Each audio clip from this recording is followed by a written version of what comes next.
Good morning student, my name is Purushottam Kumar. और जैसा कि आप लोग पहले भी हमसे इंट्रोड्यूस हो चुके हैं, आज हम लोग जो टॉपिक है वो स्टार्ट करने वाले हैं बायोमॉलिक्यूल।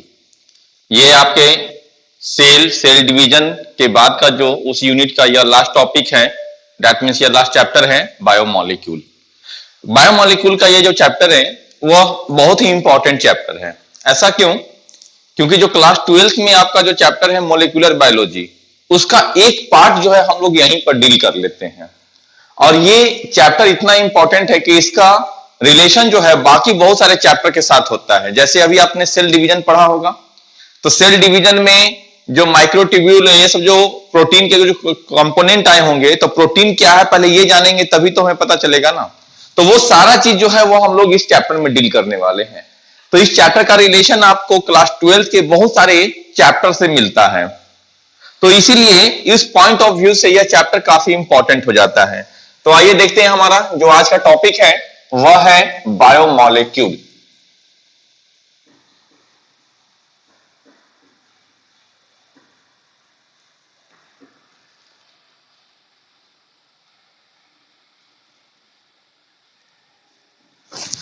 बायोमॉलिक्यूल की जब हम लोग बात करते हैं कि बायोमॉलिक्यूल है क्या, अभी जस्ट आप लोगों ने सेल के टॉपिक को कंप्लीट किया होगा।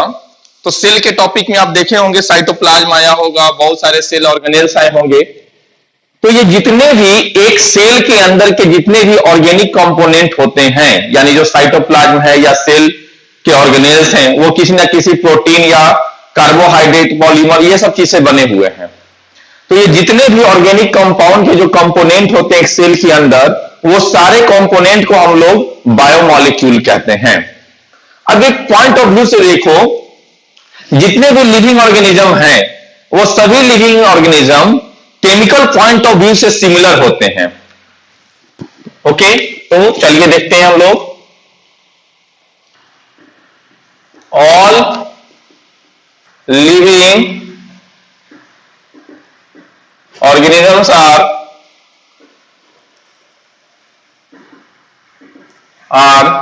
similar in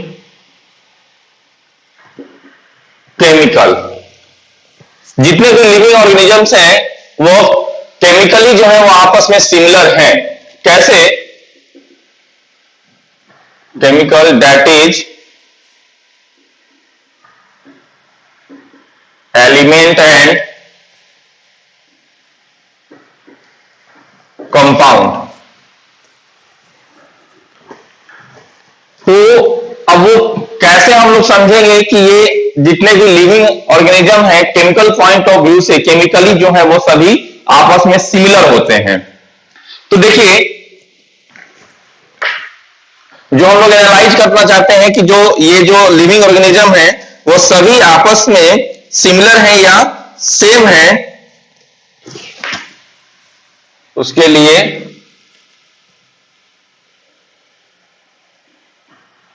if we analyze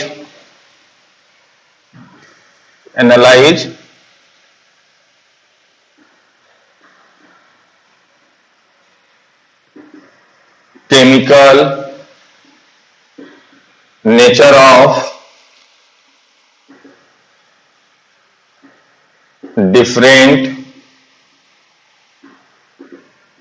organism,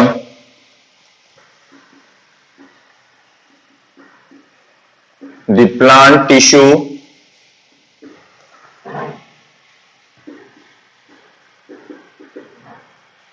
animal tissue and microbial paste। Microbial paste क्यों लिखे हैं? जो बैक्टीरिया फंगाई जो हम लोगों ने किया है, तो बैक्टीरिया फंगाई यूनिसेलुलर है, उनमें टिश्यू नहीं होगा। तो बहुत सारे बैक्टीरिया या फंगाई को, फंगाई यूनिसेलुलर नहीं मल्टी सेलुलर होता है, बट अभी यहां पर हम लोग देख रहे हैं कि जो माइक्रोब्स यूनिसेलुलर होते हैं, अब उनमें टिश्यू स्ट्रक्चर तो नहीं है, टिश्यू नहीं बना है। टिश्यू किसको कहते हैं? The group of cell is called tissue.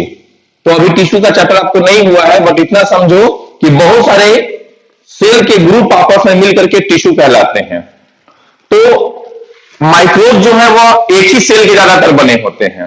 Maximum microbe, चाहे बैक्टीरिया हो या फिर बहुत सारे फंगाई हो जैसे यीस्ट वगैरह हो या फिर प्रोटोजोन्स हो, ये सब यूनिसेलुलर होते हैं। तो उनमें टिश्यू नहीं है, तो उनके ग्रुप को लेकर के हम लोग पेस्ट तैयार कर लिए। किस लिए?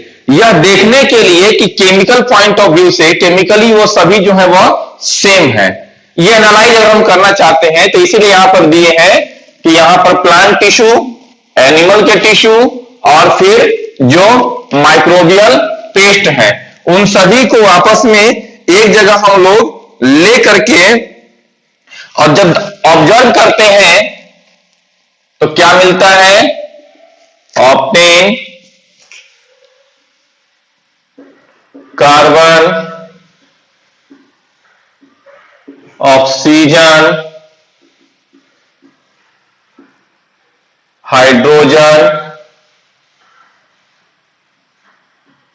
And other elements. तो चाहे प्लांट के टिश्यू को हम लोग ऑब्जर्व करें या एनिमल के टिश्यू को ऑब्जर्व करें या माइक्रोबियल के पेस्ट को ऑब्जर्व करें, उन सभी में अगर एलिमेंट वाइज एनालिसिस करते हैं तो हमें क्या मिलता है? तो वो सभी टिश्यू जो है वह कार्बन, ऑक्सीजन, हाइड्रोजन, ठीक है, कैल्शियम, ये सारे एलिमेंट से मिलकर के बना होता है। तो इसीलिए अगर बायोमोलिक्यूल के हम लोग डेफिनेशन की बात करें कि बायोमोलिक्यूल क्या है,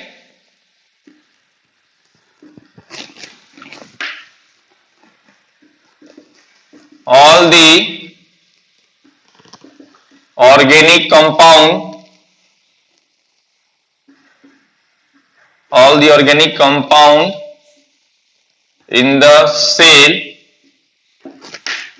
is called बायोमोलिक्यूल। तो वो सारे ऑर्गेनिक कंपाउंड को हम लोग क्या कहते हैं? तो उसको हम लोग बायोमोलिक्यूल कहते हैं।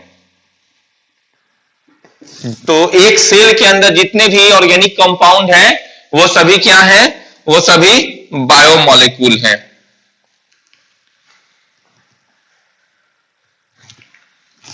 अब देखो ऐसा क्यों है? तो कहते हैं कि साइटोप्लाज्म, साइटोप्लाज्म आप जानते हो किसको कहते हैं? यह एक हमारा सेल है, ये हमारा न्यूक्लियस है और न्यूक्लियस और प्लाज्मा मेम्ब्रेन के बीच का ये जो पार्ट होता है इसी को कहते हैं हम लोग साइटोप्लाज्म। और इस साइटोप्लाज्म में दो कंपोनेंट होते हैं, एक होता है आपका एक्वस सॉल्यूशन या साइटोप्लाज्मिक कंटेंट, दैट मींस कि सॉल्यूशन के फॉर्म में, तो ये एक्वस सॉल्यूशन, और साथ ही साथ एक्वस सॉल्यूशन के साथ में यहां पर क्या होगा? Cell organelles. तो ये दोनों मिलकर के कहलाते हैं साइटोप्लाज्म। तो यही कह रहे हैं हम कि cytoplasm is the mixture of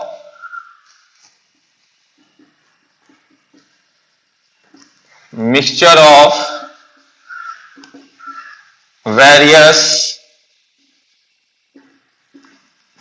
component. तो साइटोप्लाज्म जो हमारा होता है वह मिक्सचर होता है बहुत सारे वेरियस कंपोनेंट का। जैसे वेरियस कंपोनेंट का मतलब हो गया, तो इसमें दोनों चीज, एक हो जाएगा ऑर्गेनिक कंपाउंड और दूसरा इनऑर्गेनिक कंपाउंड। तो ये दोनों चीज इसमें वेरियस कंपोनेंट में ये दोनों चीज इंक्लूड हो गए, ये दोनों चीज। तो ऑर्गेनिक और इनऑर्गेनिक कंपाउंड का बहुत सारे मिक्सचर होता है इस साइटोप्लाज्म में, ठीक है। अब आइए इसके बाद देखिए,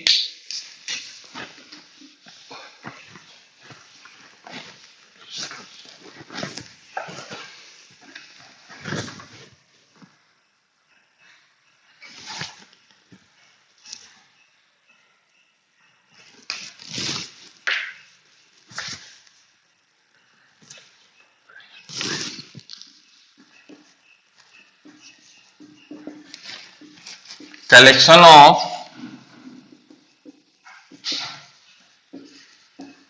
various types of organic compound in cell is called cellular pool. तो यहां पर ये जो बात है थोड़ा सा आप ध्यान देंगे, इसी को कहते हैं हम लोग सेल्यूलर पूल। सेल्यूलर पूल में ये सारा चीज इंक्लूड हो गया जो आप सेल के टॉपिक में ये पूरा पढ़े थे। क्या पढ़े थे? तो पहले आप पढ़े होंगे साइटोप्लाज्म, न्यूक्लियस के अंदर के पार्ट को,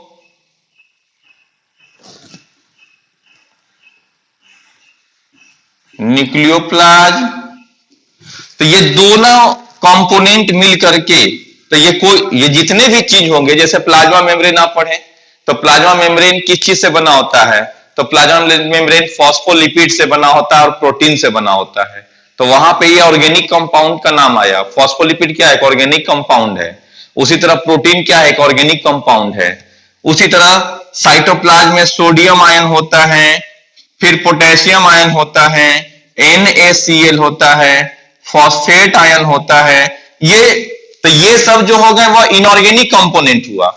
और अभी आपको जो हमने बताया प्रोटीन, कार्बोहाइड्रेट, न्यूक्लिक एसिड, ये सब जो होंगे वह ऑर्गेनिक कंपोनेंट। तो टोटल एक सेल के अंदर का टोटल ऑर्गेनिक और इनऑर्गेनिक, ये टोटल जो मिक्सचर है सारे कंपोनेंट को मिला करके हम लोग कहते हैं सेलुलर पूल। तो एक सेल के अंदर का जितना भी कंपोनेंट है वो सारे कंपोनेंट मिल करके क्या कहलाते हैं? तो उसी को हम लोग कहते हैं cellular pool.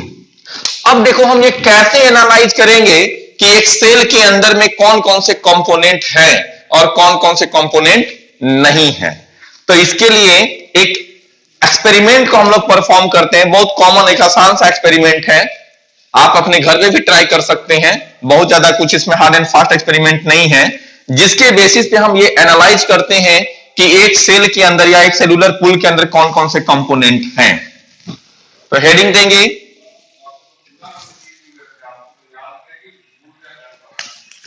How to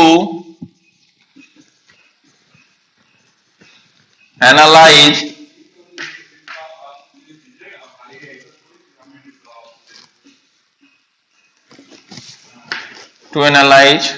chemical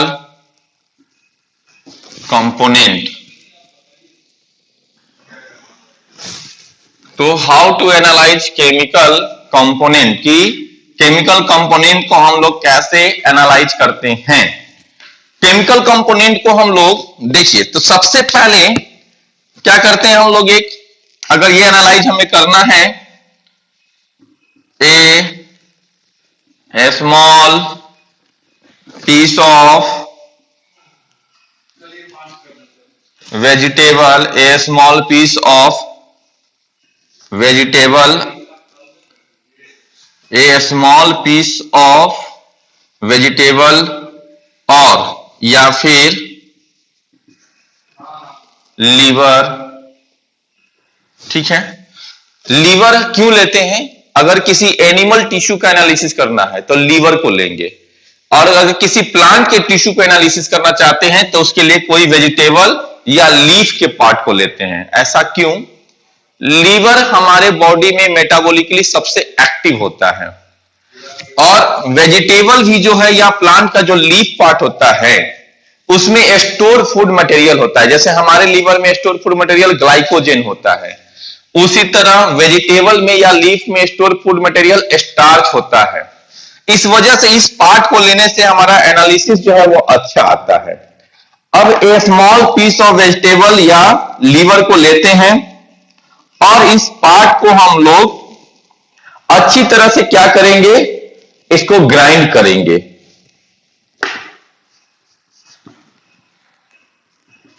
it is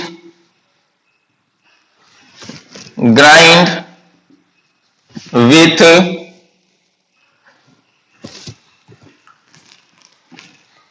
calcium trichloride. यह एक केमिकल है जिसका नाम है आपको, जिसके साथ में हम लोग इसको करते हैं।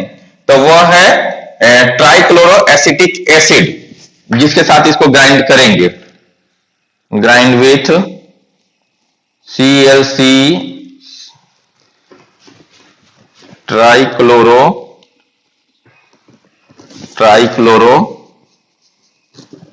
Acetic acid.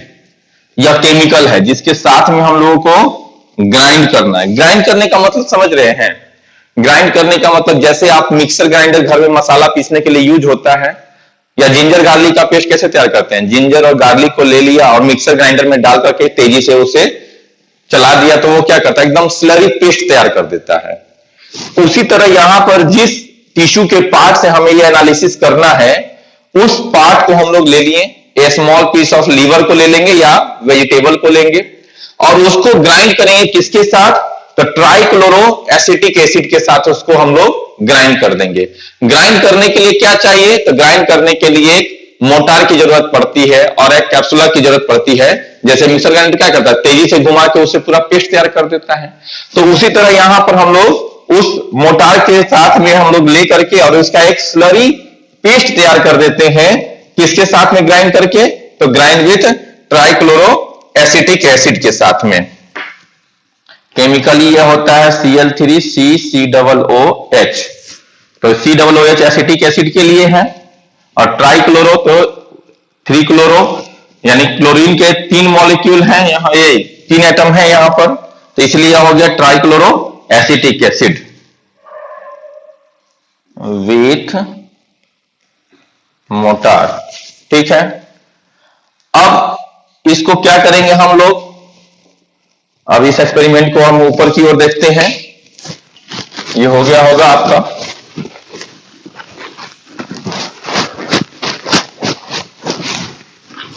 एक्सपेरिमेंट को अच्छे से देखते चलिए, आसानी से कर सकते हैं आप।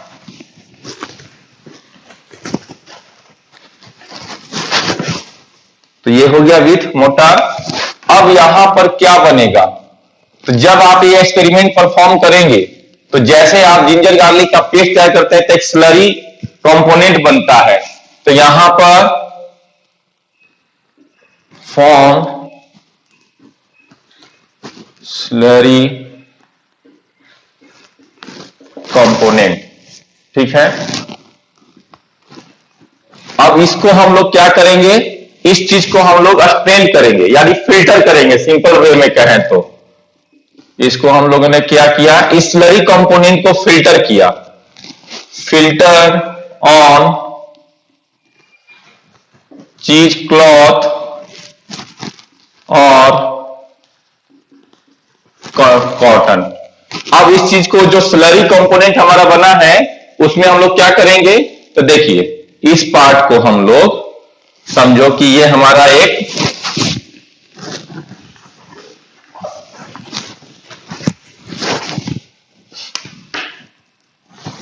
एक हमारा फ्लास्क है और इस फ्लास्क के ऊपर में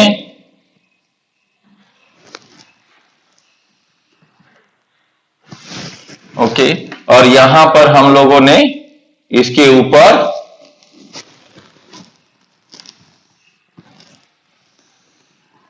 ठीक, और इस फ्लास्क के ऊपर में हमने कॉटन का पूरा ऊपर से ये क्या किया हमने, ये इसके ऊपर कॉटन लगा दिया है। तो ये जो है वह या तो चीज क्लॉथ या फिर यहां इसके ऊपर कॉटन का कोई कपड़ा लगा देंगे। ठीक, अब उसके ऊपर ये जो स्लरी मटेरियल है हम लोग इसके ऊपर डालेंगे, क्या डालेंगे, स्लरी मटेरियल। तो स्लरी मटेरियल को जब डालेंगे तो ऑब्वियस सी बात है कि कुछ ऐसा कंपोनेंट होगा जो इस स्लरी ये जो मटेरियल है चीज क्लॉथ को पार करके अंदर की ओर आ जाएगा, तो कुछ कंपोनेंट अंदर की ओर आ जाए इस ग्लास में। ठीक है, ये समझ लो एक ग्लास है या फ्लास्क है, और कुछ कंपोनेंट ऐसे होंगे जो इस कॉटन के ऊपर में रह जाएंगे, यानी वो फिल्टर होकर के अंदर की ओर नहीं आएंगे। तो जो फिल्टर होकर के अंदर की ओर नहीं आया है, यानी कि ये जो कंपोनेंट है, तो यह हो गया मैक्रो मॉलिक्यूल, और जो फिल्टरेट होकर के अंदर की ओर आ गया है तो यह हो गया माइक्रो मॉलिक्यूल। मैक्रो मॉलिक्यूल इसमें जो है वह, इसके कौन कौन से एग्जाम्पल हो जाएंगे मैक्रो मॉलिक्यूल के? तो इसके एग्जाम्पल हो गए आपका पॉलीसैकेराइड,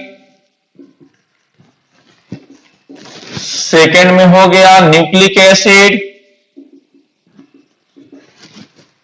थर्ड में हो गया आपका पॉलीसैकेराइड, न्यूक्लिक एसिड, लिपिड, और साथ ही साथ आपका ये प्रोटीन। तो उसी तरह माइक्रोमोलिक्यूल, तो माइक्रोमोलिक्यूल में क्या हो जाएंगे? थाउजेंड्स ऑफ कंपाउंड, जिसका एग्जाम्पल के रूप में जैसे देख लो एमिनो एसिड, और फिर सिंपल शुगर,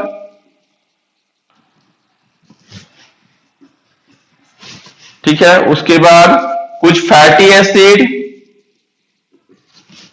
न्यूक्लियोटाइड, इटीसी।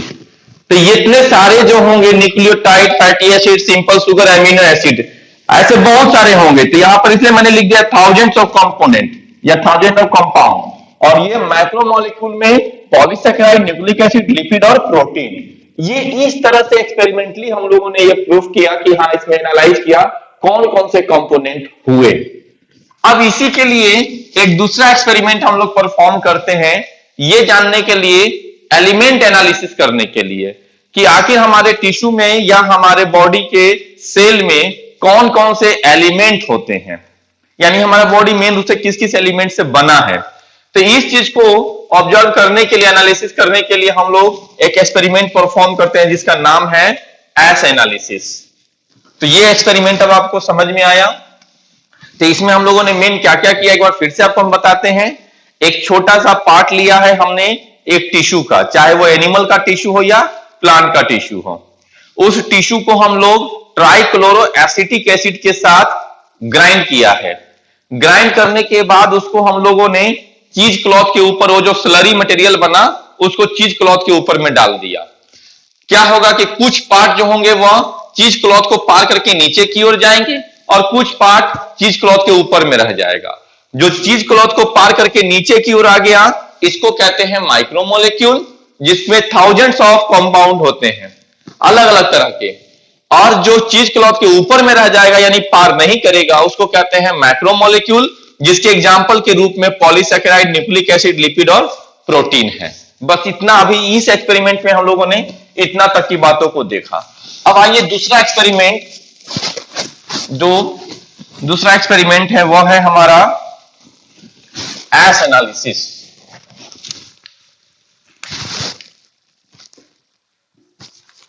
ये हो गया एस एनालिसिस। इस एस एनालिसिस में हम लोग, एस का मतलब राख, बचा हुआ पार्ट, ठीक है। अब ये एस एनालिसिस में हम लोग क्या करते हैं, इसमें भी हम लोग ए स्मॉल पीस ऑफ टिश्यू, उसके रूप में क्या ले सकते हैं हम लोग, तो लीफ को लेते हैं या फिर वेजिटेबल को लेते हैं या फिर लीवर को लेते हैं यहां पर भी। अब इसको हम लोग क्या करेंगे, इसको हम लोग अच्छे तरह से सुखा देंगे, ड्राई कर देते हैं, एंड तब उसका हम लोग वेट कर लेते हैं, या फिर पहले वेट करके तब इसको अच्छे से हम लोग क्या करेंगे, सुखा देंगे।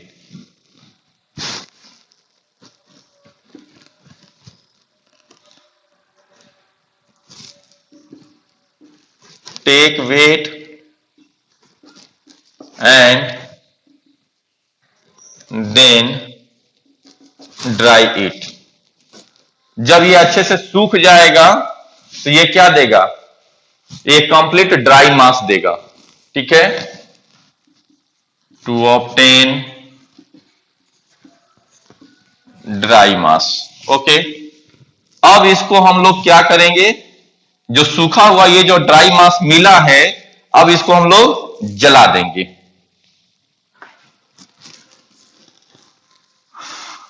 फुल्ली जब पूरी तरह से जलाते हैं, आप खुद सोचो, एग्जाम्पल के रूप में मान लो राम श्याम घनश्याम कोई भी है, उसके बॉडी का वेट कितना है, 70 केजी है। अब इसके डाई होने के बाद, ये अगर डाई कर गया, अब इसको हम लोग क्या करते हैं, जैसे हिंदू रिलीजन में जला देते हैं बॉडी को मरने के बाद, ठीक। तो 70 केजी के आदमी को आपने जलाया, जलाने के बाद में जो बचा हुआ जलेगा तो क्या बचेगा, उसमें राख बचेगा, ये ऐश के रूप में। और ये कितना केजी का रहता है, मैक्सिमम 2 केजी तक का, पूरा जलाने के बाद। अगर फुल्ली कंप्लीटली जल गया तो 2 से 3 केजी तक का बचेगा। अगर मैक्सिमम आप मान लेते, चलो यहां पे 5 केजी भी बच गया, बाकी का 65 केजी कहां चला गया। सोचने वाली बात है, इतना बड़ा वेट का अमाउंट कहां चला गया।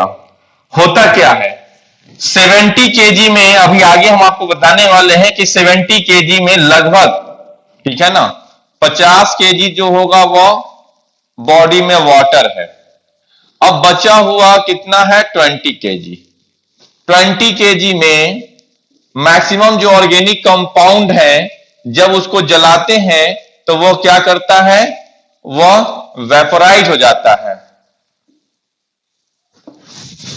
अब वेपोराइज हो जाएगा तो बचा हुआ जो पार्ट होगा वह एलिमेंट का होगा। दैट मीन्स कि वहां पर कैल्शियम मिलेगा, सोडियम, पोटेशियम, सल्फर, ये सारे कंपोनेंट जो एलिमेंट, तो फाइनली ये ऐश के रूप में वो सारे कंपोनेंट मिलकर के जो है देंगे, ठीक है, क्योंकि बाकी जो है वो ऑर्गेनिक कंपाउंड वेपोराइज हो चुका है। तो ये जितने भी एलिमेंट जो होंगे वह एज ए ऐश के रूप में रिमेनिंग रह जाएंगे। तो यहां पर देखिए, जब हम इस पार्ट को ड्राई करने के बाद जब फुल्ली बर्न किए हैं, तो जब फुल्ली बर्न हो गया तो होगा क्या, जब fully burn and carbon compound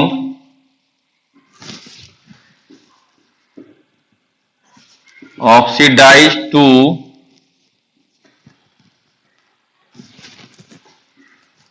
gaseous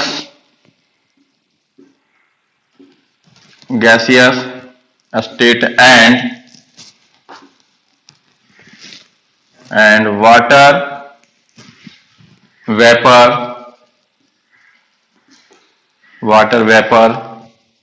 are formed।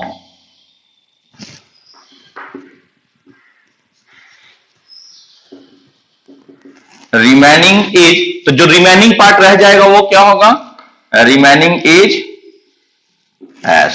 तो ये जो रिमेनिंग रह गया वो क्या हो गया, अब राख के रूप में रह गया। इन विच कंटेन, तो अब ये जब इसका एनालिसिस हम लोगों ने किया किसका, इस ऐश का, तो क्या रह गया, इस ऐश में क्या मिला, इन विच कंटेन, तो इस ऐश में क्या मिलेगा हमें, इस ऐश में हमें मिल जाएगा phosphate, sulphate, sodium, potassium, calcium, magnesium, etc. तो इस तरह से एक जो पहला एक्सपेरिमेंट हम लोगों ने किया था उससे क्या मिला हमें, उससे हमें कंपाउंड लेवल पे यानी ऑर्गेनिक कंपाउंड का एनालिसिस मिला। और ये जो एक्सपेरिमेंट किया जिसका नाम है ऐश एनालिसिस, इससे हमें एलिमेंट का एनालिसिस मिला कि कौन कौन से एलिमेंट जो है वह इनऑर्गेनिक सॉल्यूशन के रूप में हमारे बॉडी में होते हैं। क्योंकि ऑर्गेनिक कंपाउंड क्या होगा, या तो वह वाटर वेपर के रूप में, या जो वह है ऑक्सीडाइज होकर के गैस के रूप में निकल जाएगा। तो जो बचा हुआ पार्ट हुआ वह एलिमेंट का होगा। तो यही जो है वह ऐश के रूप में हमें मिला। अब आइए चलिए देखते हैं इसके कुछ पॉइंट को। तो ये दोनों एक्सपेरिमेंट आप बारी बारी करके नोट डाउन करेंगे अपने नोटबुक पे, ठीक है।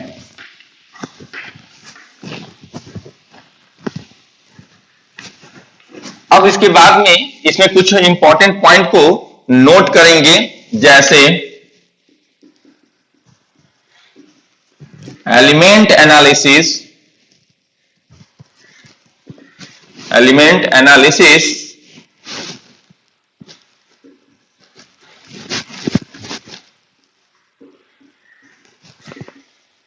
find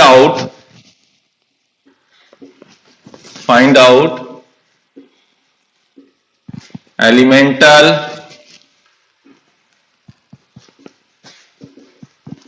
composition in living organism। जैसे कौन कौन से एलिमेंट का एनालिसिस करा के दे देता है, तो यह ऑक्सीजन, हाइड्रोजन, कार्बन, फिर कैल्शियम, जो भी है ईटीसी। तो ऐसे बहुत सारे एलिमेंट का ये क्या हुआ, हमें एनालिसिस करा करके यह दे दिया। अब अगर हम लोग ये जो एनालिसिस हम लोगों ने किया है, ये केमिस्ट्री पॉइंट ऑफ व्यू से अलग बात हो जाएगी और बायोलॉजिकल पॉइंट ऑफ व्यू से अलग बात हो जाएगी। अब इसी चीज को देखिए, for chemistry point of view, these chemicals are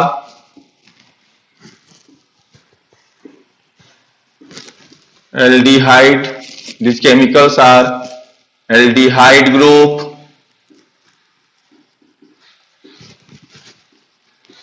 ketone group और aromatic पॉलीमर और compound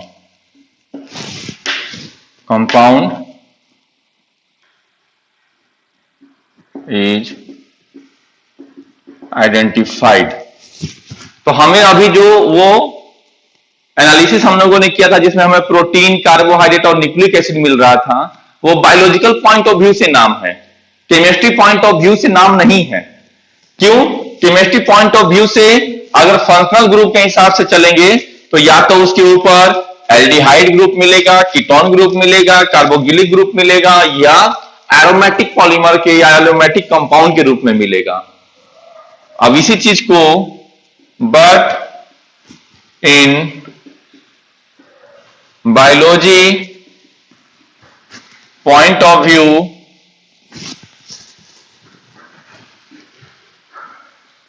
these are protein, lipid, carbohydrate, nucleic acid, etc, यानी कि macro molecule and micro molecule, macro and micro molecule के रूप में ही ये सारा नाम मिला था। तो ये जो भी बातें हम कर रहे हैं मैक्रो एंड माइक्रो मॉलिक्यूल की, वो बायोलॉजिकल पॉइंट ऑफ व्यू है, it is not a chemistry point of view. और इसी चीज को अगर आप केमिस्ट्री में क्लास 12 में आपको केमिस्ट्री का एक चैप्टर है बायोमॉलिक्यूल, वहां पे भी ये सारा चीज आपको पढ़ने को मिले, लेकिन व्यू अलग हो जाएगा। हम लोग यहां पर इसका बायोलॉजिकल एस्पेक्ट में क्या क्या फायदा है, क्या इसका लॉस है, वो देखना है। और वहां पे आपको फोकस होगा केमिस्ट्री पॉइंट ऑफ व्यू से उसके स्ट्रक्चर पे, साथ ही साथ उसके कंपाउंड के नेचर से, ये सारा चीज से। तो यही उसी तरह ये कहता है कि जो बायोमॉलिक्यूल है वो बायोलॉजिकल पॉइंट ऑफ व्यू से वो प्रोटीन, लिपिड, कार्बोहाइड्रेट है। केमिस्ट्री पॉइंट ऑफ व्यू से या तो वो एल्डिहाइड ग्रुप में जाएगा, कीटोन ग्रुप में जाएगा, एरोमेटिक ग्रुप में जाएगा। ये सारी बातें जो है वो है। अब देखो ये जो बातें हैं अकॉर्डिंग टू एक एनालिसिस हुआ, एक कंपैरिजन लिस्ट ऑफ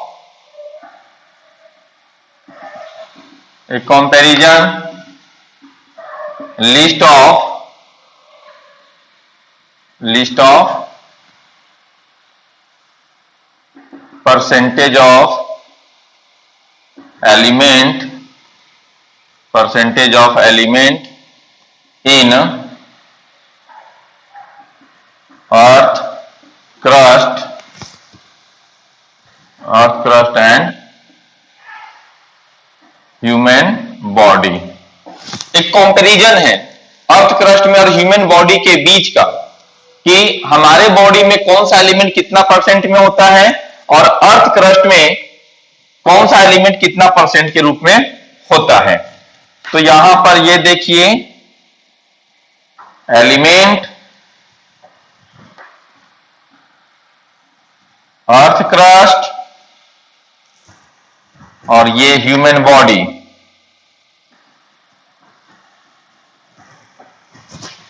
ओके, अब आपको इंपॉर्टेंट रूप से ह्यूमन बॉडी का याद रखना, अर्थ क्रस्ट का अगर छोड़ भी देंगे तो चलेगा, ठीक है। जैसे देखिए कौन कौन से कंपोनेंट का, कार्बन का, हाइड्रोजन का, ऑक्सीजन का, कैल्शियम का, सल्फर का, ये सारे एलिमेंट का जो है वो हम लोगों को ध्यान में रखना है। सोडियम, मैग्नीशियम और सिलिकॉन भी कर सकते हैं। चलिए सोडियम का, सोडियम, मैग्नीशियम और सिलिकॉन। अब इन्हीं का एनालिसिस, यानी कि ये कार्बन जो है वो अर्थ क्रस्ट में कितना परसेंट, हमारे ह्यूमन बॉडी में कितना परसेंट, हाइड्रोजन अर्थ क्रस्ट में कितना परसेंट, तो हमारे ह्यूमन बॉडी में कितना परसेंट।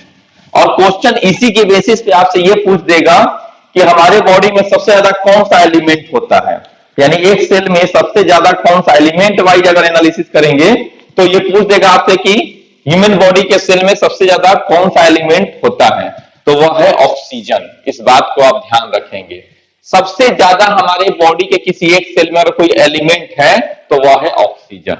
अब ये रीजन पूछेंगे क्यों, और ऐसा इसलिए कि ऑक्सीजन जो है वो कंटिन्यू हमारे हर एक सेल को रिस्पायरेशन करने के लिए जरूरत पड़ती है। ये सब अभी थोड़ा सा बहुत आगे का चैप्टर है, रिस्पायरेशन, ऑक्सीडेशन, ये सब आपको बहुत आगे थोड़ा आएगा प्लांट फिजियोलॉजी में और ह्यूमन फिजियोलॉजी के टॉपिक में हम लोग डील करेंगे ये सब चीजों को। बट अभी आप वहां पे बहुत ज्यादा इस चीज को मिक्सअप हो जाएगा। तो बट इतना समझ लो कि हमारे बॉडी के एक सेल में अगर सबसे ज्यादा कोई एलिमेंट होता है तो वह है कौन, तो वह है ऑक्सीजन। अब इसी का हम लोग बारी बारी से देखिए, तो इसका एनालिसिस अगर करेंगे तो जैसे देखो कार्बन, कार्बन जो होता है वो 18.5%, ठीक है। हाइड्रोजन, हाइड्रोजन जो है वो 0.5%, ऑक्सीजन 65%, उसके बाद calcium 1.5%, sulphur, sulphur 0.3%, sodium 0.2%, magnesium 0.1% और सिलिकॉन यह जो होता है वो नेग्लिजिबल होता है, यानी लगभग ना के बराबर जो है वो कौन होगा, तो ये जो है वह सिलिकॉन होगा। सिलिकॉन लगभग ना के बराबर में रहता है, तो ये थोड़ा सा आप ध्यान में रखिएगा, ठीक है। और अब इसी चीज को हम लोग अगर अर्थ क्रस्ट में लेकर के चलें कि अर्थ क्रस्ट में कितना, ये आपको एनसीईआरटी में दिया हुआ है कि अर्थ क्रस्ट में कितना परसेंट और ह्यूमन बॉडी में कितना परसेंट। आपको पूरा का पूरा इंपॉर्टेंट रूप से ये याद रखना है कि कार्बन जो है वो 18.5%, ये सारे परसेंटेज इसका ह्यूमन बॉडी का। अर्थ क्रस्ट सिर्फ एनालिसिस के लिए जो है वह दिया रहता है, ठीक है। तो उसको आप लिख सकते हैं या आप छोड़ भी सकते हैं, वो आपको बहुत ज्यादा ये फोकस करने के लिए जरूरत नहीं है।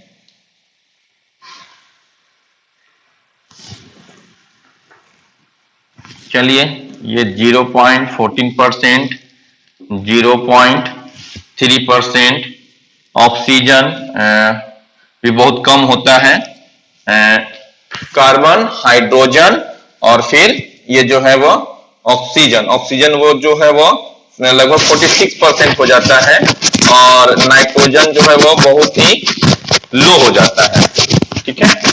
तो यहां पर ये बात आप थोड़ा सा देख के चलेंगे। हाँ, ह्यूमन बॉडी में एक और एलिमेंट है नाइट्रोजन का। अगर यहां तक हो गया है, इसके नीचे नहीं आए हो सके, पहले आप इसको इस तरह से, कार्बन का ये है, हाइड्रोजन का ये है, ऑक्सीजन का ये, कैल्शियम का हाँ ये है, सल्फर का ये, सोडियम का ये, मैग्नीशियम का ये और सिलिकॉन का ये। इसके बाद में अगर यहां तक हो गया तो एक नाइट्रोजन का भी नोट डाउन करना है। नाइट्रोजन का 3.3% होता है। अब यहां पर लिख देंगे नाइट्रोजन का 3.3%। तो इस तरह से ये ह्यूमन बॉडी का पूरा जो है वो एनालिसिस कंप्लीट हो गया।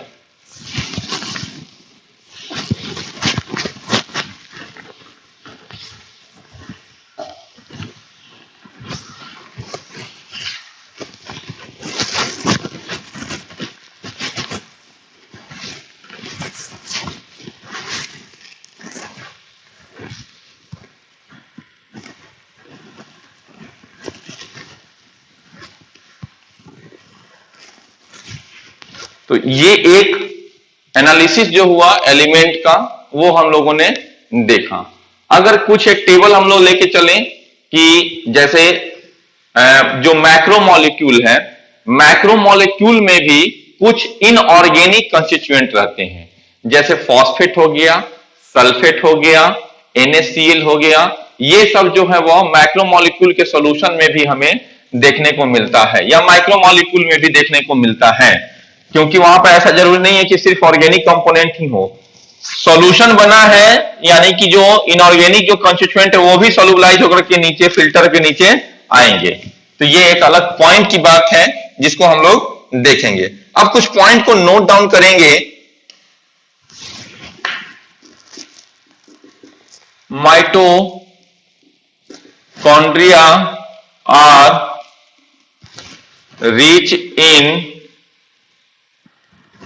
मैग्नीज। माइटोकॉन्ड्रिया में ये मैग्नीज जो होते हैं वह बहुत ज्यादा होता है। क्यों? क्योंकि अभी सेल के टॉपिक में माइटोकॉन्ड्रिया आपको आया होगा, तो आप वहां देखेंगे कि माइटोकॉन्ड्रिया ऑक्सीडेशन का काम करता है, यानी वो एटीपी का पावर हाउस है। तो एटीपी बनाने के लिए बहुत सारे एंजाइम की जरूरत पड़ती है, ठीक है।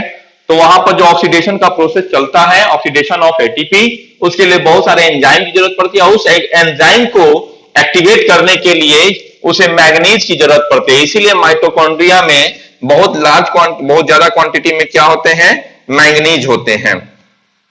मोलिब्डेनम जो है वह इसेंशियल होता है किसके लिए? नाइट्रोजिनेज के लिए।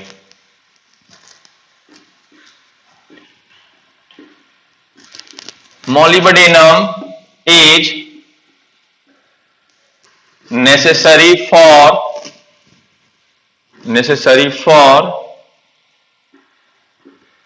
enzyme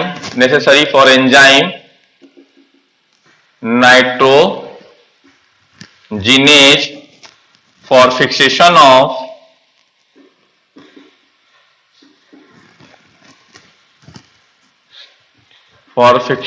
of nitrogen,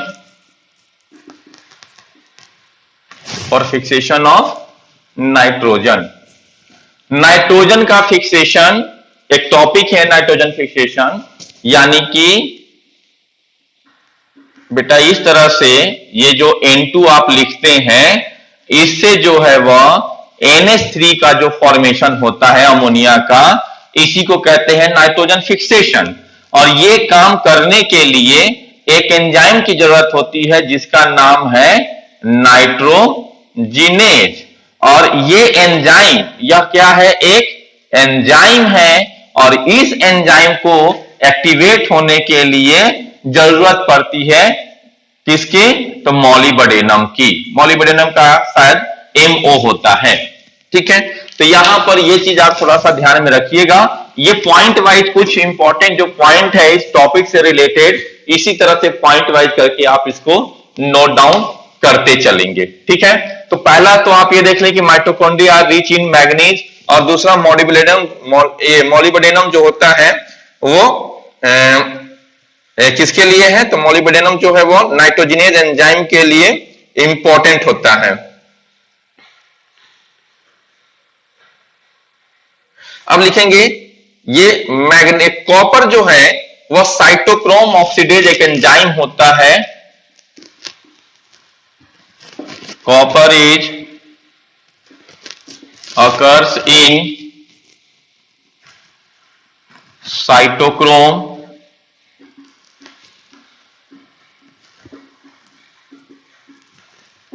occurs in cytochrome oxidase।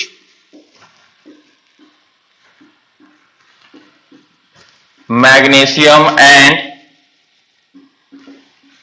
calcium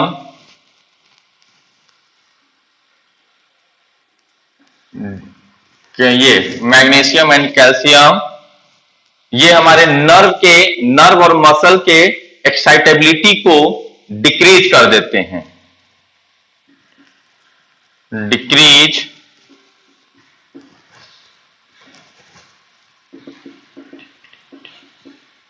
excitability of nerve and muscles. Okay, ये दोनों कंपोनेंट। उसके बाद देखो sodium and potassium ion are responsible for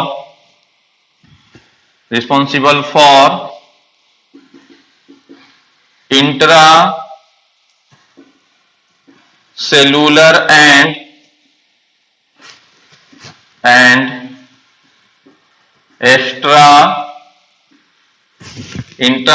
and extracellular fluid, responsible for maintenance of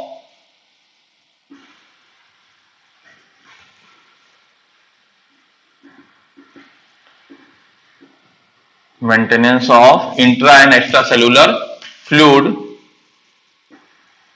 through osmotic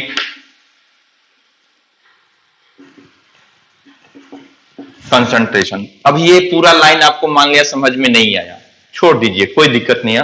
अब यहां पर समझिए ये पूरे सेंटेंस का मतलब क्या कहना चाह रहे हैं। हम कह रहे हैं कि सोडियम आयन और potassium ion are responsible for maintenance of intracellular and extracellular fluid. ठीक है, और कैसे? तो थ्रू ऑस्मोटिक कंसंट्रेशन। यह समझो कि एक सेल है। पहला बात, ये क्या है? हमारा एक सेल है। इस सेल के अंदर पहले मान लो कि 10 ml फ्लूइड था, वॉल्यूम इसका। ठीक है, यानी इसमें 10 ml पानी मान लो कि है। पानी का सॉल्यूशन का मतलब क्या होता है? तो सॉल्यूशन का मतलब आप जानते हो, सॉल्यूट प्लस सॉल्वेंट। सॉल्वेंट के रूप में मान लो कि पानी, एंड सॉल्यूट के रूप में ले लो चीनी या नमक, कोई भी चीज, और दोनों से मिलकर सॉल्यूशन बनता है। तो हम कह रहे हैं कि इस सेल के अंदर पहले 10 मिलीलीटर फ्लूइड है। एग्जाम्पल अभी लेके चलना है। अब ये इसमें 10 ml ही मेंटेन रहेगा या फ्लूइड, इसके लिए यहां पर सोडियम आयन और पोटेशियम आयन रिस्पॉन्सिबल होता है। यही दोनों आयन मिल करके किसी सेल के अंदर, अब यहां पर दो टर्म लिखे हैं, इंट्रासेल्यूलर एंड एक्स्ट्रासेल्यूलर। अब इस चीज को भी समझ लो। एक सेल यहां पर, या एक सेल ये समझो कि टिश्यू है, और इस टिश्यू के अंदर बहुत सारे सेल हैं। ओके, यह एक टिश्यू है बेटा, और ये जो है वह सेल है। सेल के अंदर का जो फ्लूइड होता है, यानी यह सेल है और इस सेल के अंदर का जो फ्लूइड है, इसी को कहते हैं हम लोग इंट्रासेल्यूलर फ्लूइड। क्या टर्म देंगे? Intracellular fluid. और ये सेल के बाहर का एनवायरमेंट है। तो इस सेल के बाहर के एनवायरमेंट में भी जो फ्लूइड होगा, यानी सेल के बाहर और टिश्यू के अंदर, ये इस तरह से टिश्यू है, तो सेल के बाहर और टिश्यू के अंदर यानी दो सेल के बीच में जो फ्लूइड होता है, इसी को हम लोग कहते हैं extra cellular fluid. Extra cellular का मतलब एक्स्ट्रा कब होता है कोई चीज? आप पैसा एक्स्ट्रा क्या करते हो? बैंक में जाके रखते हो। कब? जब आपके खाना खाने से ज्यादा पैसा बचता है, अगर किसी को 2 वक्त की रोटी का ही पैसा नहीं हो रहा है, तो वो बैंक जाएगा क्या? नहीं जाएगा। तो उसी तरह एक्स्ट्रा नाम क्यों पड़ा? यानी ऐसा फ्लूइड जो सेल से ज्यादा हो रहा है, यानी सेल को अब उसकी जरूरत नहीं है, तो वो कहां चला गया? 2 सेल के बीच में जो गैप है वहां। तो कितना फ्लूइड जो है वह सेल के अंदर रहेगा और कितना फ्लूइड जो है वह सेल के बाहर रहेगा, ये कंसंट्रेशन को मेंटेन करने के लिए sodium ion and potassium ion responsible होता है। यहां तक कि ये बात समझ गए आप। अब देखो,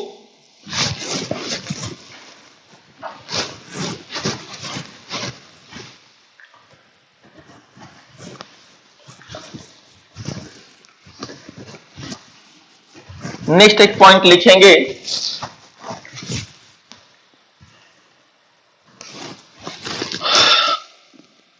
ये जो फॉस्फेट आयन होता है, फॉस्फेट आयन कहने का मतलब HPO4 या H2PO4, ये फॉस्फेट आयन हमारे सेल में एक बफर के रूप में काम करते हैं। बफर का मतलब समझते हो? बफर का मतलब होता है कि अगर कहीं पे किसी मीडियम को एसिडिक मीडियम से अल्कलाइन मीडियम में लेके जाना है, तो वहां पे बफर का सॉल्यूशन डाल देते हैं, यानी सॉल्यूशन को मेंटेन रखने वाला। ठीक, यानी कि एसिड बेस अगर आप नहीं भी पढ़े होंगे, तो यहां पर 7 1 2 3 4 5, ये 6 और 7, 8 9 10 11 12 13 और यहां पर 14। अब ये पीएच स्केल हो गया। ठीक, तो अगर कोई सॉल्यूशन का 7 से जितना इधर आएगा तो वह हो जाएगा एसिडिक, और 7 से जितना ऊपर जाएगा तो वह हो जाएगा, क्या हो जाएगा? बेसिक। यानी वो बेस नेचर का वो या एसिडिक है, और बीच का जो होता है वो अल्कलाइन। तो कोई सॉल्यूशन, अगर मान लो कि कोई सॉल्यूशन ए है और वो एसिडिक है, तो इस एसिडिक सॉल्यूशन को अगर बेसिक की ओर लेके जाना है या उसकी एसिडिटी को कम करना है, तो वहां पे हम लोग कोई बफर सॉल्यूशन मिला देते हैं। तो पहले एक टर्म समझो कि बफर क्या है। यहां तक की बात हो गई। ये सारा चीज जो है वो केमिस्ट्री वाले आपको बहुत अच्छे से डील करेंगे। बस हमारे ये जो पॉइंट हम लोग जो नोट डाउन करना है फॉस्फेट के बारे में, उससे रिलेटेड आपको एक बार हम यहां पर बस बता रहे हैं। तो ये सारा चीज के लिए आपको घबराना नहीं है, वो हमसे बहुत बेहतर आपको केमिस्ट्री वाले डील करेंगे, वो उनका टॉपिक है। बस यहां पर जो है वो हमारा जो पॉइंट है उसको नोट डाउन करने के लिए जो है वो हम लोग यहां पर ये चीज देख रहे हैं। तो यहां पर जो इसीलिए कहते हैं, तो या तो डाइबेसिक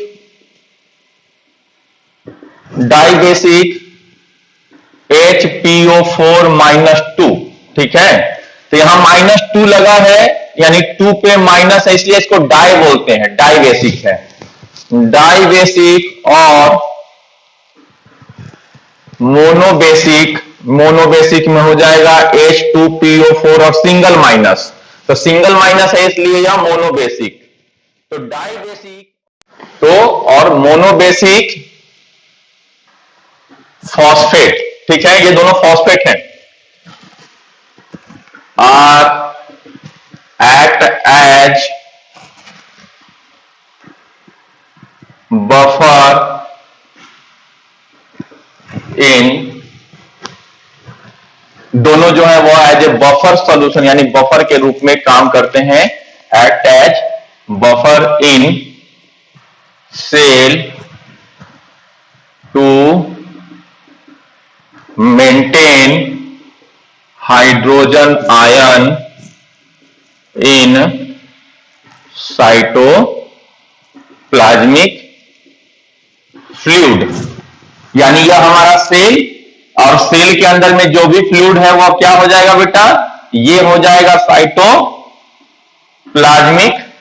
फ्लूइड हो गया, ठीक है ना। ये क्या हो गया हमारा, साइटोप्लाज्मिक फ्लूइड हो गया। तो जितना ज्यादा हाइड्रोजन आयन का कंसंट्रेशन बढ़ेगा वह उतना ज्यादा किधर की ओर जाएगा, वह एसिडिक मीडियम की ओर बढ़ते चला जाएगा। जैसे जैसे हाइड्रोजन आयन अंदर आएगा सेल के अंदर, वहां पे एसिडिक मीडियम बढ़ेगा। अब ज्यादा एसिडिक हो जाएगा तो हमारा सेल के बाकी जो एंजाइम है या सेल ऑर्गेनेल्स जो हैं वो मरने लगेंगे। तो इस चीज को बचाने के लिए यहां पर ये जो फॉस्फेट जो होता है वो हाइड्रोजन आयन के कंसंट्रेशन को मेंटेन करके रखता है, और इसीलिए यह एक बफर के रूप में काम करता है। कौन, तो ये फॉस्फेट, तो चाहे डाई बेसिक फॉस्फेट हो या मोनो बेसिक फॉस्फेट हो। ये बात अगर आप ये समझ गए, अब चलिए अब आइए, ये सब एक इंपॉर्टेंट जो है यहां तक की बातें थी। अब आइए मेन हेडिंग दीजिए बायोमोलिक्यूल पर आइए। बायोमोलिक्यूल, बायोमोलिक्यूल जैसा कि हम लोग देखे थे बायोलॉजी पॉइंट ऑफ व्यू से दो तरह के थे, ठीक। यानी जब इसको ये किए थे तो एक आया था हमारा एसिड सॉल्यूबल पूल, और दूसरा जो था वह है acid insoluble pool. Acid soluble pool और एसिड इनसॉल्यूबल पूल। जो एसिड सॉल्यूबल पूल में आए थे उन्हीं का नाम था मैक्रो मॉलिक्यूल या मैक्रो बायोमोलिक्यूल, और जो एसिड इनसॉल्यूबल पूल में आए थे उनका नाम है मैक्रो मॉलिक्यूल। तो एक तरफ माइक्रो मॉलिक्यूल और दूसरे तरफ macro molecule. Micro molecule acid soluble था और मैक्रो मॉलिक्यूल जो है वह एसिड इन सॉल्यूबल था। तो ये बात आपको थोड़ा सा ध्यान में रखना होगा, ठीक। अब चलिए यहां पर ये जो आए तो इसमें जो है बहुत सारे थाउजेंड्स ऑफ कंपाउंड,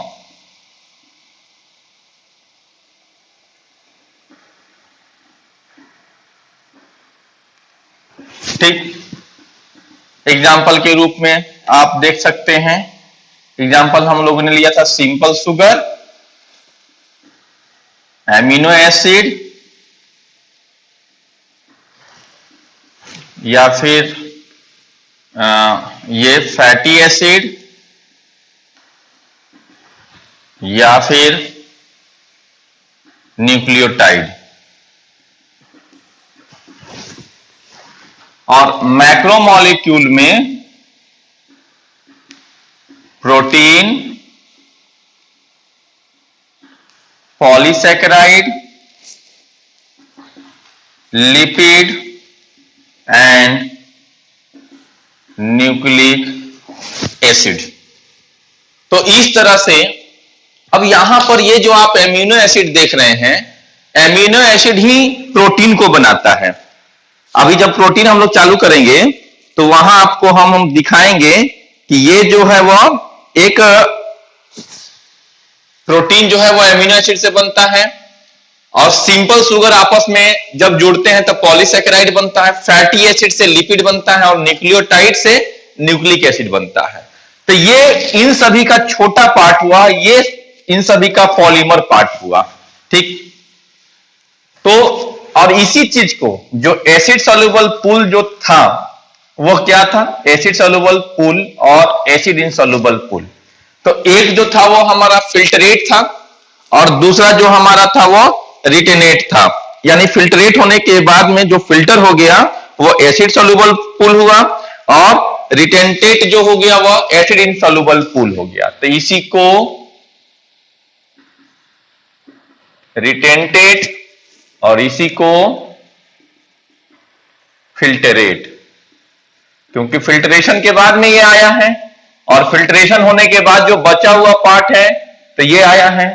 तो ये एसिड इनसॉल्युबल पूल रिटेंटेट और एसिड सॉल्युबल पूल फिल्टरेट। अब देखो कहते हैं कि lipid is not strictly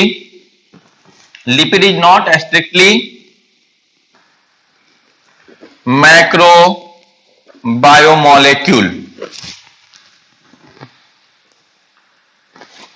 lipid जो है वो कंप्लीटली क्या है, वो मैक्रो बायोमोलेक्यूल नहीं होता है।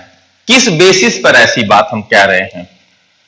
क्योंकि जो भी मैक्रो बायोमोलेक्यूल होते हैं उनका मोलेकुलर वेट, तो यानी कि हम लोग यहां पर अगर एक पॉइंट लिखें कि मैक्रो बायोमोलेक्यूल का जो मोलेकुलर वेट होता है वह greater than less than 1000 Dalton होता है। यानी इसका मोलेकुलर वेट माइक्रो बायोमोलेक्यूल का 1000 डाल्टन से कम होगा। लेकिन जबकि मैक्रो बायोमोलेक्यूल का अगर हम लोग मोलेकुलर वेट लेके चलेंगे, मोलेकुलर वेट तो ये क्या होगा, ग्रेटर देन 1000 डाल्टन होगा। यानी 1000 डाल्टन से जिसका मोलेकुलर वेट ज्यादा होगा उसको मैक्रो बायोमोलेक्यूल, और जिसका 1000 डाल्टन से कम होगा उसको माइक्रो बायोमोलेक्यूल। पहले तो ये बात समझ गए। अब कहते हैं कि lipid is not strictly macro biomolecule. क्यों ऐसा? Because molecular weight of lipid is not more than 800 Dalton. यानी लिपिड का मोलेकुलर वेट कितना होता है? ये रहा लिपिड, और लिपिड का मोलेकुलर वेट कितना होगा? Less than 800 Dalton. यानी ये 8000 डाल्टन से नीचे होता है इसका मोलेकुलर वेट, जबकि इन सभी का मोलेकुलर वेट लगभग 10,000 डाल्टन से ज्यादा होता है। But it is in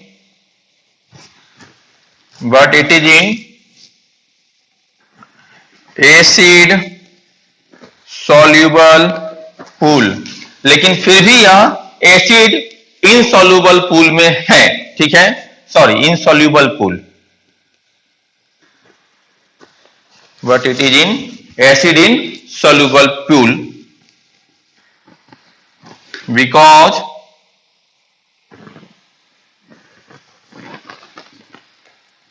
it is a non polar. क्योंकि लिपिड क्या है, वो नॉन पोलर होता है। अब पोलर और नॉन पोलर क्या हुआ बात? देखिए ये चैप्टर में बहुत सारा बात केमिस्ट्री का आएगा, इसलिए इसका नाम ही है बायोमोलेक्यूल। बायो में जो मॉलिक्यूल है, और मॉलिक्यूल ये सब किसका पार्ट है? केमिस्ट्री का पार्ट है। तो कुछ कुछ ऐसे टर्म आएंगे, जैसे बफर का टर्म आया, पीएच का टर्म आया, फिर उस तरह यहां पर पोलर नॉन पोलर का कंसेप्ट आया।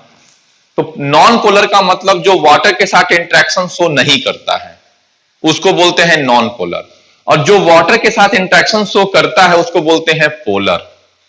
तो लिपिड जो है, जैसे एग्जांपल के रूप में देखो कि जब आप किसी भी तेल को, रिफाइन ऑयल ले लो या मस्टर्ड ऑयल ले लो या घी ले लो, किसी भी ऑयल को आप वाटर में डालते हो तो वो क्या मिक्स होते हैं? नहीं। क्यों? क्योंकि एक पोलर है, एक नॉन पोलर है।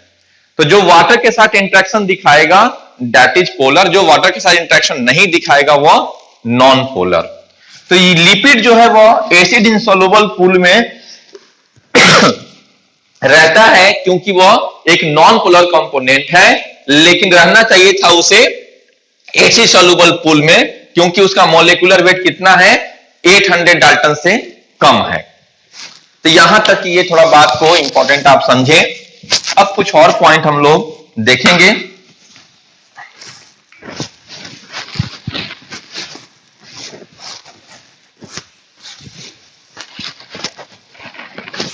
तो एसिड का ये पूरा पॉइंट जो है हम लोग ये समझे। अब देखो कि जब हम लोग एक टिश्यू को ग्राइंड करते हैं एक सेल के एक किसी भी पार्ट से,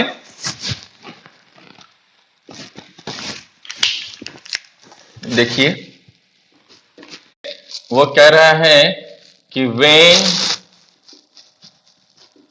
tissue are grind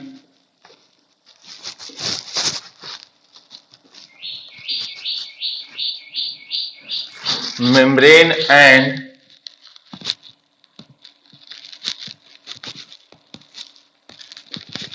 organelles are broken into pieces and form vesicle. कहने का मतलब हुआ बेटा कि यह एक सेल है और इस सेल के अंदर में आप जानते हो mitochondria, Golgi body, endoplasmic reticulum, ऐसे बहुत सारे सेल ऑर्गेनेल्स हैं और ऐसे बहुत सारे सेल हैं, ठीक है, एक टिश्यू में। तो जब इसको तोड़ेंगे हम लोग यानी ग्राइंड करेंगे, ठीक है, तो इसके अंदर सेल के अंदर कुछ लिक्विड कंपोनेंट भी होगा और ये सेल ऑर्गेनेल्स और ये प्लाज्मा मेम्ब्रेन भी होगा, ठीक। This is the plasma membrane और साथ ही साथ यह जो ऑर्गेनेल्स है इस ऑर्गेनेल्स का मेम्ब्रेन भी होगा। तो ये सब जब ग्राइंड करते हैं तो छोटे छोटे वेसाइकल के रूप में बन जाते हैं। दिस इज द वेसाइकल और इसके साथ साथ कुछ लिक्विड कंपोनेंट भी हो जाता है, ठीक है। तो ये जो वेसाइकल हुआ, ये वेसाइकल ये क्या कह रहा है कि broken into pieces and form vesicle, और ये वेसाइकल जो होते हैं वो वाटर इनसॉल्युबल होते हैं, which are not water soluble, और यही जो होंगे वो वाटर में सॉल्युबल नहीं होंगे। और इसी मेम्ब्रेन में क्या होता है तो लिपिड होता है। जब प्लाज्मा मेम्ब्रेन आप पढ़े होंगे तो प्लाज्मा मेम्ब्रेन क्या कंपोजिशन में ही आया होगा कि phospholipid and protein, plasma membrane इन्हीं से बना होता है। तो ब्रैकेट में आप ये भी कर दीजिए, लिपिड प्रेजेंट इन मेम्ब्रेन, और इसी वजह से लिपिड जो होता है वह एसिड इनसॉल्युबल पूल में आता है, क्योंकि यह वेसाइकल जो बना इसमें मेम्ब्रेन है और मेम्ब्रेन में लिपिड होता है और वो वाटर इनसॉल्युबल होता है, इस वजह से वो चीज क्लॉथ के ऊपर में रह जाता है, ठीक है। तो यहां पे ये पॉइंट आप जो है इंपॉर्टेंट थोड़ा सा ये ध्यान दे दीजिए।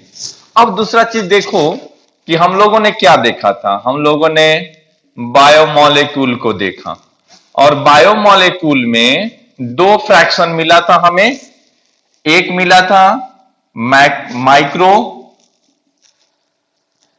ठीक है, माइक्रोमोलेक्यूल, और दूसरा क्या मिला था तो दूसरा हमें मिला था मैक्रोमोलेक्यूल। ओके, माइक्रोमोलेक्यूल वो क्या था, वो एसिड सॉल्युबल पूल में था। तो ये जो इट रफली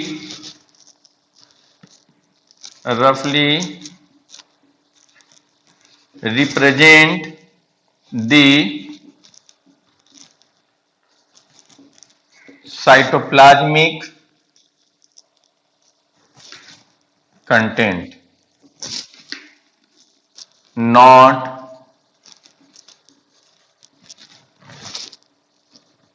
सेल ऑर्गेनेल्स, ठीक। तो साइटोप्लाज्मिक कंपोनेंट का मतलब यह सेल है और सेल के अंदर का जो लिक्विड सॉल्यूशन के रूप में है, ठीक है, तो वो रिप्रेजेंट करता है माइक्रोमोलेक्यूल में, ठीक है। तो सेल इट रफली represent the cytoplasmic content and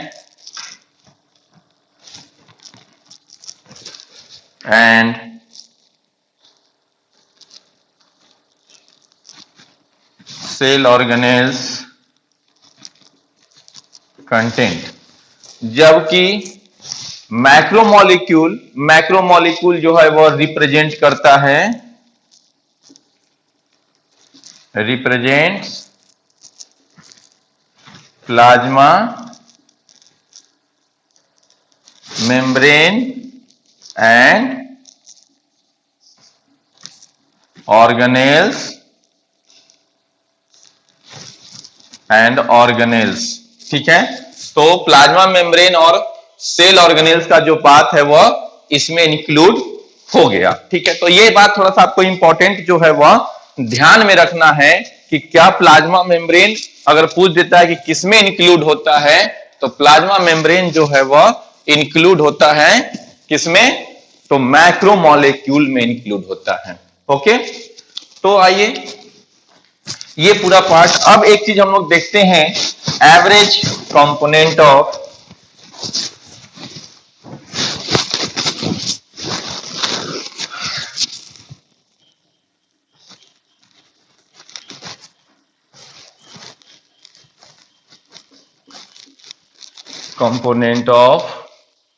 cell. एक सेल में एवरेज कंपोनेंट जो है वो क्या क्या है। वाटर जो होता है वो 70 to 90%। उसके बाद में प्रोटीन 10 to 15%। उसके बाद में न्यूक्लिक एसिड जो है वह 5 to 7%। फिर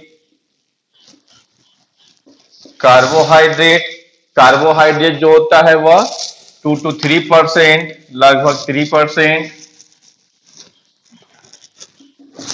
एंड लिपिड, ऐसे इसको अगर 2% कर लीजिए तो इसको 3%।